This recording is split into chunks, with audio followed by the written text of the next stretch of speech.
tayong isang prime suspect. Siya ang nagplata ng murder weapon. Kaya sino pa bang pagbibintangan natin kung di si Hillary? Ako na yung sinisisi nilang pumatay kay Amanda. Kumalma ka lang. Magagawa natin ang paraan to. Mabubulok ako sa kulungan. Hindi mangyayari yun. Talagang hindi. Kasi parehas nating alam ang totoo. Hindi ako pumatay kay Amanda. Ikaw nagplano ng plinanta natin. Yung panaksak sa gamit ni Diana para mapagtakpan na ikaw talagang pumatay kay Amanda. Kaya ba natin ito isalba? Hindi nagsasalita si Hillary. Paano ba yung nagsasalita siya? Hindi ko alam. Pero sinusumpa ko, hindi na ako babalik ng kulungan. Hindi na ako magpapahuli ng buhay. Kahit anong magic pa ang gawin mo sa batas. Sira na rin naman pangalan mo. May laman din yung kukutin mo. Kung hindi ka makukulong, at hindi rin ako, sino sasagot sa mga kasalanan natin ginawa?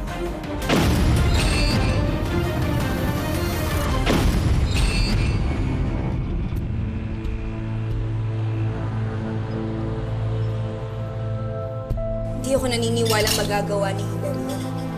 Magnakaw, magsinungaling, oo, madali sa kanya yun. Pero hindi siya mamamatay tao. Iniwala ko sa'yo, baby. Marami na rin akong karanasang kaso tulad nito. Sa tamang dahilan. Pera, paghihigante, selos. Kayang pumatay ng kahit na sinong tao, baby. Madami na din ako ng payakulong na mukhang mabuting tao. Hindi mamamatay tao si Hillary. E di sino? Si Badong? Oo, pwede. Yun, maniniwala pa ako. Bakit naman papatayin ni Badong si Mrs. Amanda? Eh, hindi naman sila magkakilala. Tsaka wala naman tayong pruweba na nandun talaga si Badong sa hotel nung nasaksak si Mrs. Barameda. Wala tayong matibay na ebidensya, baby. Pero may isang taong makakatulong sa atin. Si Hillary. Kung sasabihin niya na si Badong talaga ang may plano ng lahat.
Sir, si Sir Jonah po.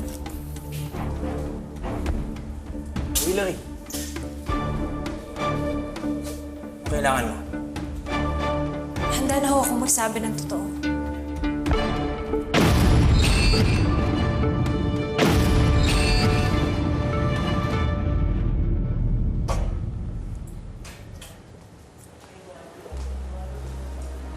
Ano to?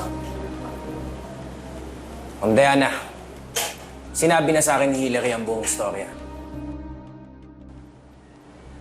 Na si Badong ang pumatay sa lola niya.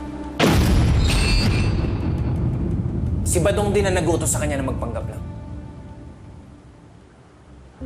Paano ko kayo nakakasiguro? Dahil ho dito. Oo. Ako pumatay kay Amanda. Pero baka nakakalimutan mo kung bakit kinailangan kong gawin yun. Dahil sa katangahan mo, nalaman ni Amanda na peke ka. Hayop ka! Hayop ka! Hayop ka! Kaya natatay na kaya mo! Ha? Pinatay mo na yung lola ko! Pinakulong mo pa ako! Kapal ang mukha mo! Ha? Pagbabayaran niyo lahat to!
Mamshi, nagsalita na si Hillary.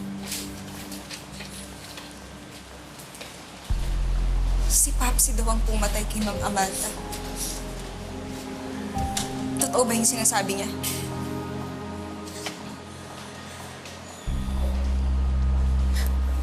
Anong malay ko dun? Anong alam ko? Tsaka bakit ka maniniwala kay Hillary? Eh, may imbento yung taong yun.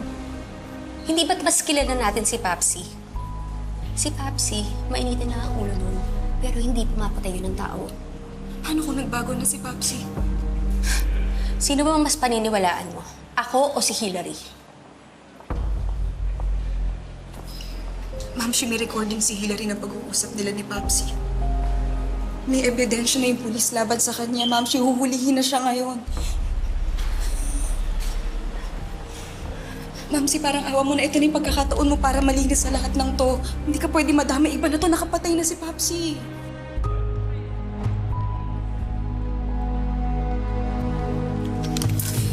Mamsi, sandali!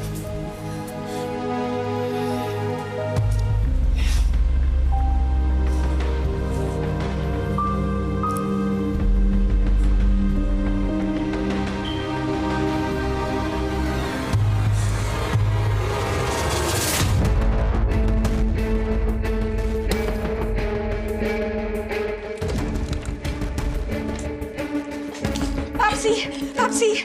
Si Hillary, kumanta! Alam ko! Tulungan mo ko maging pake! Ano gagawin natin? Saan tayo pupunta? Hindi ko alam.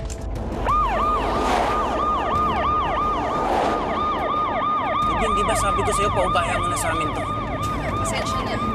Pero si Ma'am siya lang kasi inaalala ko. Ayoko madamay siya dito.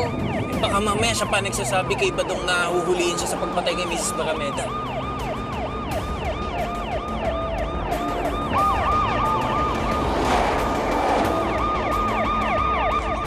Pero hindi ka sasama. Ha? Hindi ka sasama. Ako lang. Hindi, sasama ako sa'yo. Hindi ka pwede sumama. Hindi, sasama ako sa'yo. Paano papagamot mo, ha? Hindi pwede kahit anong mangyari, sasama ako sa'yo. Ayoko. Baka malabang pa yun, Bo. Parang awa niyo na ano man ang mangyari sa operasyon. Mamaya ipangako niyo sa akin na magiging ligtas si Ma'am siya dito.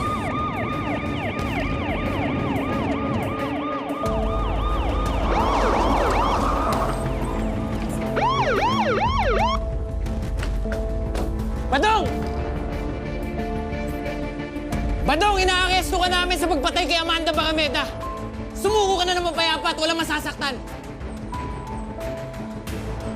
Ano, Badong? Badong, may pagkakataon ka pa sumuko.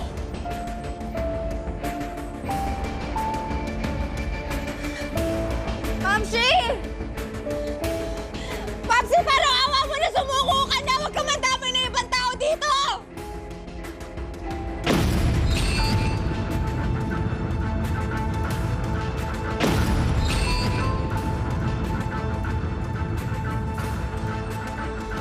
Sandali!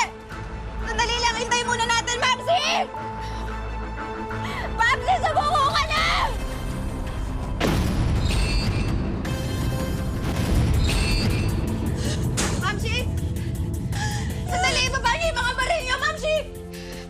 Nasaan si Papsi? Wala siya dito. Wala siya. Baby, wala siya.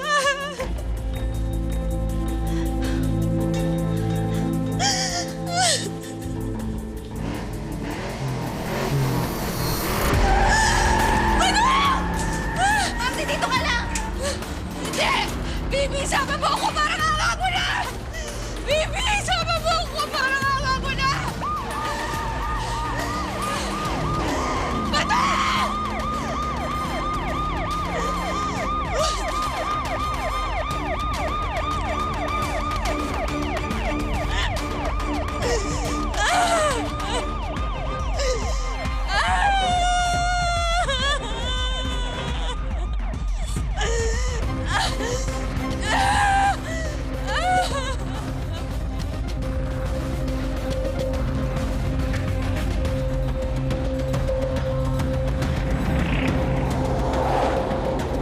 Kala niyo mahuhuli niyo ako. Hindi niyo ako makukulong ng buhay.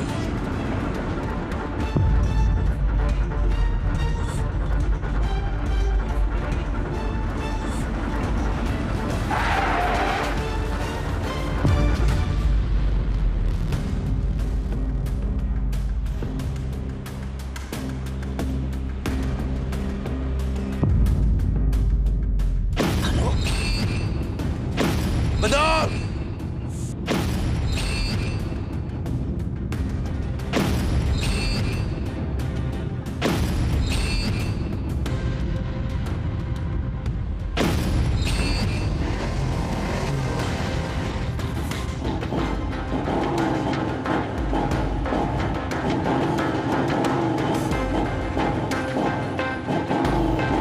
Baka na dyan, mag-post tayo!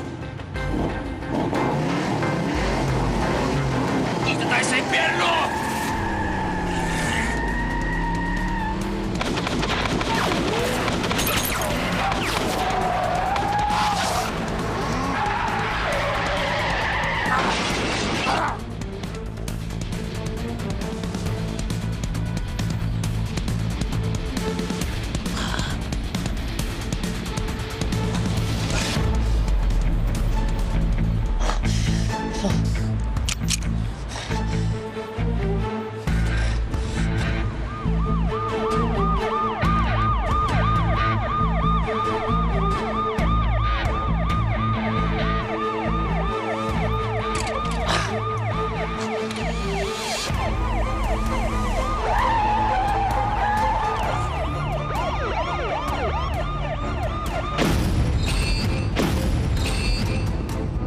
Badang, sumuko ka na! Kahit kailan, hindi ako susuko sa inyo!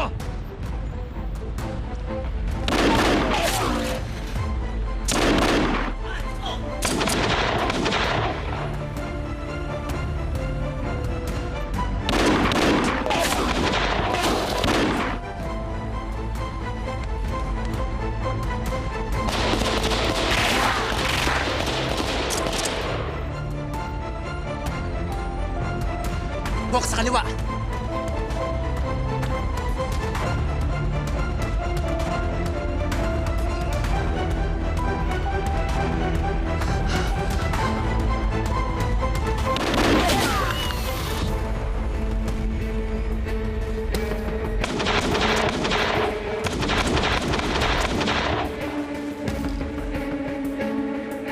Badang, sumuko ka na! Napapaligiran ka na namin! Wala ka nang pupuntahan!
Mamshi?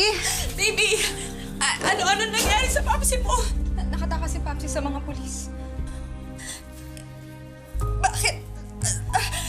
Sabi ng mga kapitbalor nagkaputukan daw Hindi naman, papatayin Mamshi, ako hindi. siya. Nakatakas si Papsi. Kinuha siya ng van. Hinahabol ho namin siya, biglang may nagpakitang van. Pinasok ko siya sa loob. May idea ho ba kayo kung sino yung pwedeng dumukot kay Sir Rabio?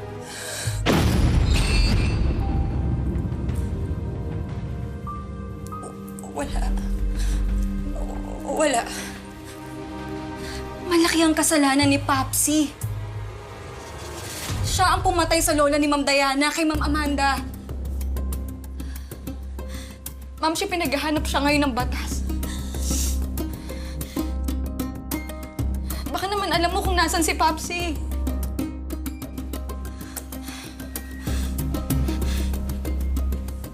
Hindi kaya yung mga tauhan ni Bossing? Baka yung mga tauhan ni Bossing yung kumuha sa kanya. Wala nga akong alam, baby! Ano ka ba? Kilala mo naman yung Papsi mo, di ba? At pwedeng si Bossing, pwede... Ang daming antraso ng Papsi mo, ang dami niyang pinagkakautangan. Hindi ko alam. Kahit sino pwedeng dumukot sa kanya.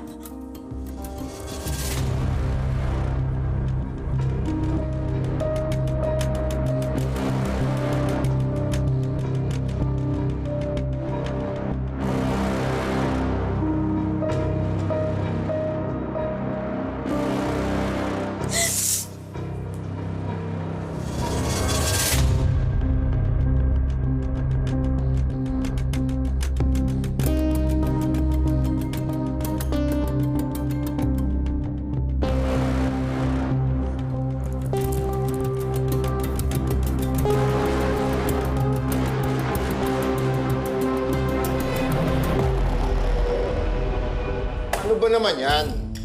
Sabi niyo nasa kamay niyo na siya. Pero nakatakas pa. Abay, lintik naman ang galing nitong badong na to. O ngayon, sige, may naka-identify ba sa mga kumuha sa kanya? Negative, sir. Mabilis silang nakalis. Pero nakuha namin yung mga plaka, sir, tsaka pinapahanap na namin sa system. O, sige. Ano pang ibang nakalap ninyo? Sir, may nakita rin po kami mga basyo sa kalsada kung saan tinakip si Badong. Tad-tad rin po ng bala yung sasakyan niya. Mukhang nagka-shootout pa bago dinukot o makatakas si Badong, ha? Pero, sir, bukod sa atin, meron pang gustong kumuha sa kanya. Pero nagawa pa din niya makalayo. Hanggang sa dinukot na siya ng mga nakavan. Sa mga tweed, tatlo na ang kailangan nating hanapin ngayon. Si Badong, itong mga dumukot sa kanya, at yung gustong pumatay sa kanya. Tatlo yan. Tama, Chief. At ayon kay Baby, nagngangalang Bossing yung kumuha kay Badong. Sabi niya na sa akin yun noon pa. Ito yung nagdidikta kay Badong na gumawa ng krimen ang gagawin nila.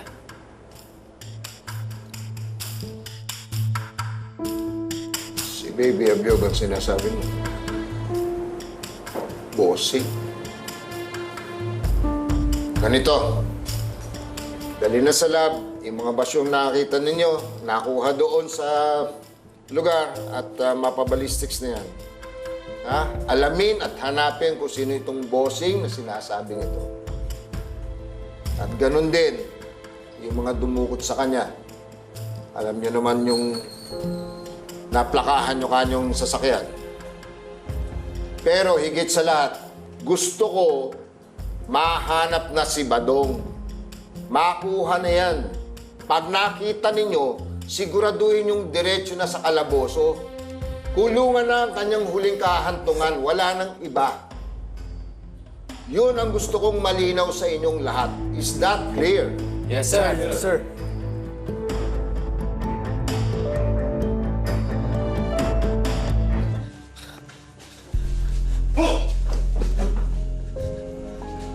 Cedric, ano to? Pag-usapan natin to. Tumahimik ka. Hindi dapat akong kausapin mo.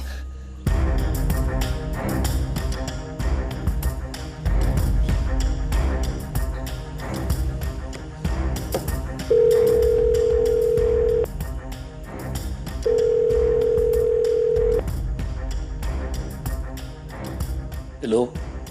Badong, nasaan na ang 2 milyon ko? Bossing? Ikaw na ba talaga yan? Bossing, pasensya na, sumabit kami ulit eh. Nabuking si Hillary. Mukhang naubos ang mga nakanakan mo, ha? Tagal na kitang nagpapasensyahan! Pura ba ako? Cedric, alam niyo na gagawin niyo? Boss,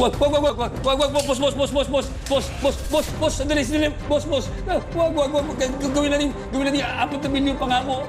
Isa pang pagkakataon, bossing, bossing, isa pang pagkakataon, 4 milyon.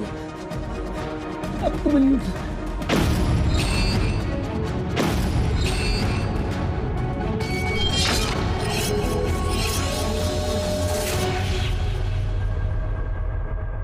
Sigurado, galit na galit si Paps sa kanya kasi nabulilyaso namin siya nila. Taong kami ang nagpalakas sa'yo. Naggamitan lang tayo sa pamilyang to. Walang nabuong pamilya sa ating lahat. Si Ilan mismo ang gustong umalis dito dahil pati siya namulat na sa katotohanan. Magkakamatayan na tayo, Diana. Pahihirapan kita hanggat hindi ka pa sinusundo ng impyerno.